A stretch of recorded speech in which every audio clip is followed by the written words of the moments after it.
안녕하세요. 나는 전문의 이재호입니다. 오늘 선생님 질문이 있어요에서는 시험관 시술의 또 다른 방법인 저자극요법 및 자연주기법에 대해서 여러 질문을 통해 알아보도록 하겠습니다. 앞서 말씀드린 장기요법, 단기요법은 주로 많이 사용되는 방법이지만 저자극요법 및 자연주기법은 난소 기능이 많이 떨어진 분들께 주로 사용되는 방법입니다. 난소 기능이 본인의 나이에 비해서 떨어지는 원인은 여러 가지가 열거되고 있지만 가장 흔하고 가장 중요한 원인은 역시 노화입니다. 이 세상에 난소 기능이 떨어지지 않는 여성은 없습니다. 누구나 태어나면 성장을 하고 노화를 거쳐 죽음을 맞이하듯이 인간의 당연하고 자연스러운 과정 중에 하나입니다. 하지만 아이를 갖기도 전에 내 나이와는 너무나 다른 난소의 노화가 먼저 찾아오게 되면 그만큼 걱정되고 불안하게 다가오는 것이 없습니다. 하지만 난소 기능 저하에 대한 자세한 설명은 다음 영상에서 제가 자세히 다뤄보도록 하고요. 오늘은 저자극, 자연주기법 시험관에 대해서 초점을 맞추고 설명을 드리도록 하겠습니다. 자, 그러면 자연주기 시험관이란 무엇인가요?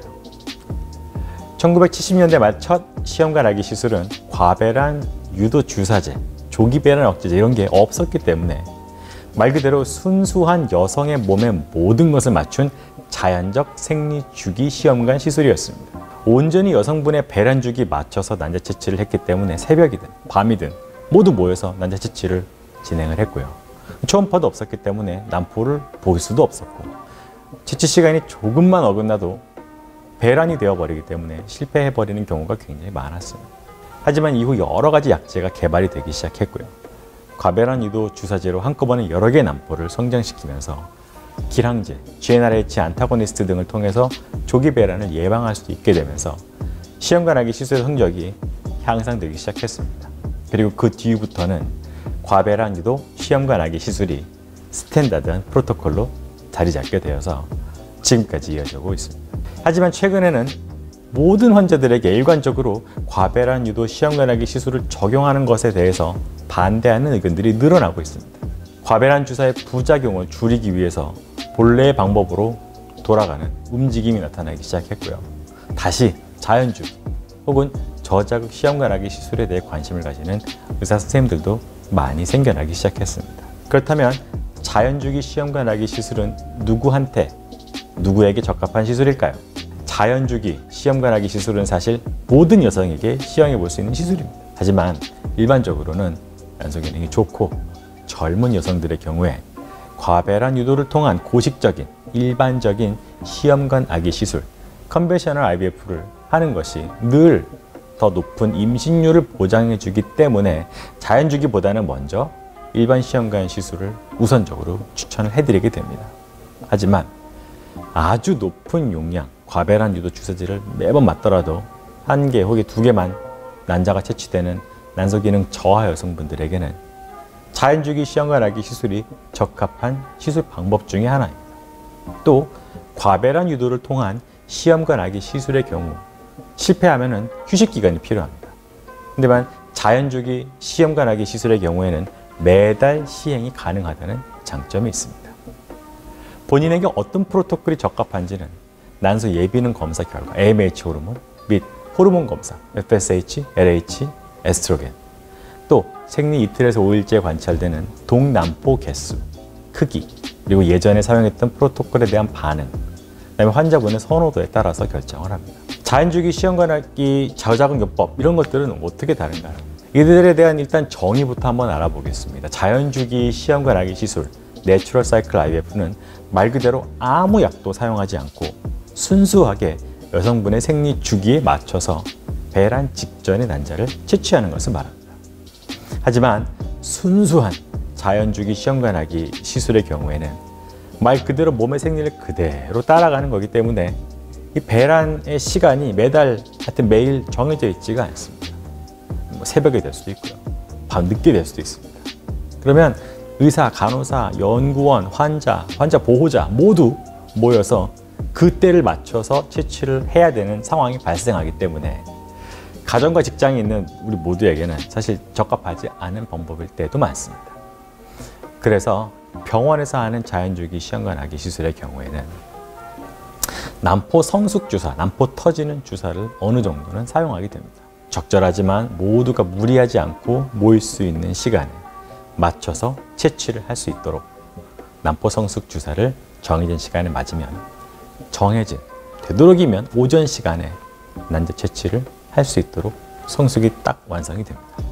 변형 자연주기 시험관 아기 시술, Modified Natural Cycle IVF라는 방법은 사실 시작은 자연주기랑 똑같습니다. 하지만 난포 크기가 12에서 13mm 정도 됐을 때에 조기배란 억제제인 기랑제와 함께 소량의 과배란 유도 주사제를 추가하는, 뒤늦게서야 추가하는 방법입니다. 자연주기 시험관 아기는 늘 조기배란이 큰 문제인데 변형 자연주기 시험관 아기 시술에서는 억제하는 주사, 키우는 주사, 이것이 소량으로 들어가기 때문에 이 조기배란이 되는 확률을 감소시킬 수가 있어요. 이전 자연주기 시험관 아기 시술을 진행을 했는데 자꾸 배란이 돼버려서 전체를 실패를 하는 경우, 혹 주말이 껴있는 경우, 개인 사정으로 채취 날짜가 좀 미뤄야 되는 경우에는 변형 자연주기 시험관 아기 시술을 추천하기도 합니다. 다음 방법으로는 저자극법이 있습니다. 이 방법은 경구로 먹는 과배란 유도제와 저용량의 배주사, 성선자극 호르몬을 사용해서 약 2개에서 7개, 일반적으로는 한 5개 미만 정도의 난자를 얻는 것을 목표로 하는 방법을 말합니다. 경우에 따라서는 조기배란 억제제를 병합하기도 하고요. 과도한 자극을 피하기 위해서나 또 난소 기능이 애매하게 낮아서 효율적인 자극과 난자 획득을 위해서 사용되기도 합니다. 하여튼 이러한 여러 가지 방법들을 통해서 시행하는 경우에 배아 이식은 어떻게 진행이 될까요? 한 개씩만 배아가 생성이 되는 경우가 많습니다. 그래서 이걸 전부 이식을 하지 않고 냉동 배아로 전환해서 모아놨다가 이식을 하는 경우가 있고요. 아니면 그냥 바로 생성되는 대로 신선 배아로 한 개씩 매달 이식을 진행하는 경우도 있습니다. 냉동 배아 이식을 고려하는 경우는 난포가 너무 빨리 자라서 내막이 불안정한 경우, 혹 내막이 너무 얇은 경우, 또 이전에 신선 배아 이식을 계속 해왔는데 모두 다 실패했던 분들, 또 40세 이상으로 나이가 많은 난소 기능 저하를 가진 여성분들은 모아서 이식하는 것을 고려해 볼 수 있습니다. 한 달에 한 개 배아를 이식하는 것보다는 여러 개를 모아서 이식하는 경우에 이식당 임신율을 높일 수도 있습니다. 하지만 또 오랫동안 모으고 모아서 6개월에 한 번, 3개월에 한 번 다 모은 걸 올인하는 마음으로 이식을 왕창 했다가 실패해버리면 그만큼 마음의 상처가 크기도 합니다. 그래도 염색체 이상의 난자가 나오는 달이 있고 꼭 건강한 난자가 나오는 달이 있어요. 우리도 알 수 없는 이 랜덤한 순서로 배아들이 나오고, 그렇기 때문에 아무래도 여러 개를 다 모아서 이식을 하면 그중 건강한 배아가 한 개는 있어서 잘 착상이 될 가능성이 있기 때문에 모아뒀다가 약을 줘서 잘 발달된 내막에, 안정된 내막에 모두 이식을 해보면 또 그 나름대로의 장점이 있습니다. 하지만 이와는 다르게 난포 성장 속도가 정상이고 두께도 좋고 젊은 난소 기능저 여성분들, 또 배아가 냉동을 할 수 없을 정도로 안 좋은 경우에는 그냥 어쩔 수 없이 신선 배아 이식을 고려해 볼 수도 있습니다. 실제로 시험관을 진행을 해보면 우리 몸은 단 한 사람 생리 주기에도 여러 변수가 있고요. 다양한 패턴으로 매달 조금씩 다르게 나타나기 때문에 자연주기를 목표로 시작을 했다가 변형 자연주기로 전환이 되는 경우도 많습니다. 어떤 한 가지 프로토콜만이 정답이다 혹은 아니다 단정 짓기에는 어렵고요. 늘 유연하게 접근하는 것이 필요하고 모든 과정에서 담당의 판단, 의사 환자 간의 상호 이해가 매우 중요합니다. 그렇다면 이 자연주기 시험관 아기 시술의 장점이 뭐가 있을까요? 가장 먼저 여러분들께서 그렇게 부담스러워 하시는 주사제의 부작용이 없습니다. 매일 배를 까고 주사를 맞을 필요도 없습니다. 또 과배란 유도 주사제를 사용하지 않기 때문에 휴식 시간이 필요 없어요. 그래서 쉬고 오세요 이런 게 없습니다. 매달 한 번씩 시술이 가능하고요. 또 높은 용량의 주사를 투약하는 경우에 난자질이 전반적으로 떨어진다고 주장하는 연구 결과도 있기 때문에 혹시나 있을 수 있는 난자질 저하의 위험에서도 벗어날 수 있습니다. 또 무엇보다도 주사비가 없기 때문에 전체적인 비용이 절감된다는 큰 장점이 있습니다. 단점은 뭘까요?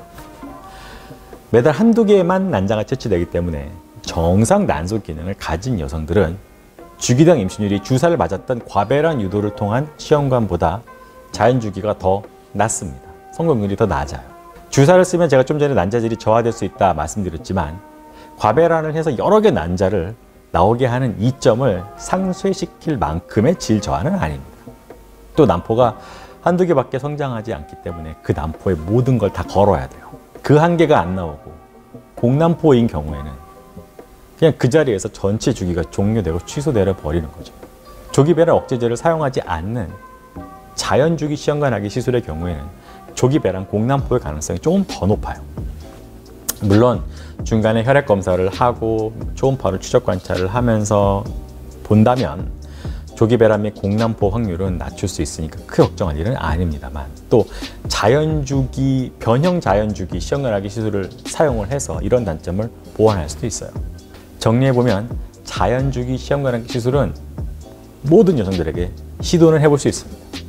특히 이전 일반적인 고식적인 시험관하기 시술, 컨벤셔널 IVF의 결과가 좋지 않았던 사람들, 그리고 아무리 강하게 주사를 써도 한두 개밖에 채취되지 않는 난소 기능 저하 여성들, 과배란 유도 주사를 맞았는데 맞고 나서 막 배 아프고 너무 부작용이 심했던 분들, 채취할 때마다 난자질이 좋지 않았던 분들한테는 사실 또 다른 옵션으로 추천해 드릴 만한 훌륭한 시술법이라고 생각을 합니다. 이 시술의 프로토콜은 주치의 판단이 가장 중요합니다. 그리고 왜 나한테 실패가 이렇게 여러 번 있었는데 좀 전에 열거된 이런 방법들을 나한테는 권하지 않았을까 하고 섭섭해하지 않으셔도 됩니다. 제가 말씀드린 방법들 모두 여러분들의 주치의들은 머릿속으로는 이미 다 한 번쯤 고려해 봤을 것이라고 생각을 합니다. 혹시 의문이 든다면 꼭 다음번 방문 때 상의 드려보세요. 저도 얘기를 하고 설명을 드리다 보면은 전혀 고려 못했던 방법들이 또 떠올라서 적용을 해보기도 합니다. 지금까지 장기요법과 단기요법, 저자극법, 자연주기법 등 여러 가지 시험관 시술의 방법과 진행 과정, 차이점들에 대해서 알아봤습니다. 다음 주에는 이 저자극 자연주기법과 관련해서 발생하는 우리의 큰 관심사, 난소기능 저하에 대해서 한번 알아보겠습니다. 기능이 저하되면 어떻게 호르몬이 변하고 극복해 줄 수 있는 대체 방법들, 또 인터넷에 퍼져 있는 너무 많은 잘못된 상식들에 대해서 알아보도록 할 거고요. 오늘 제 설명이 조금 이해하시는 데 도움이 됐는지 모르겠습니다. 추가로 궁금한 사항들이 있으시다면 댓글을 남겨주시면 제가 최대한 답을 드리도록 하겠습니다. 물론 매번 말씀드린다마는 각자 개인 검사 해석이랑 그에 대한 결정은 제가 해드리지 않습니다. 이는 현재 담당하고 있는 혹은 진찰을 하신 의사 선생님이 가장 잘 알고 계시기 때문입니다.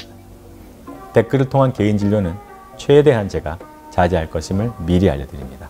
이렇게 해야만 환자와 의사 간의 혼선을 최소화할 수 있고요. 결국은 여러분들의 임신 성공의 지름길이 되리라고 생각합니다. 저도 내원하시는 분들께 최대한 도움과 위안이 되도록 노력하면서 진료실에서 직접 뵙고 설명드리기를 고대하고 있겠습니다. 따님으로 고생하시는 20만 부부들이 모두 부모가 되는 날까지 늘 함께하겠습니다. 지금까지 따님 전문의 이재호였습니다.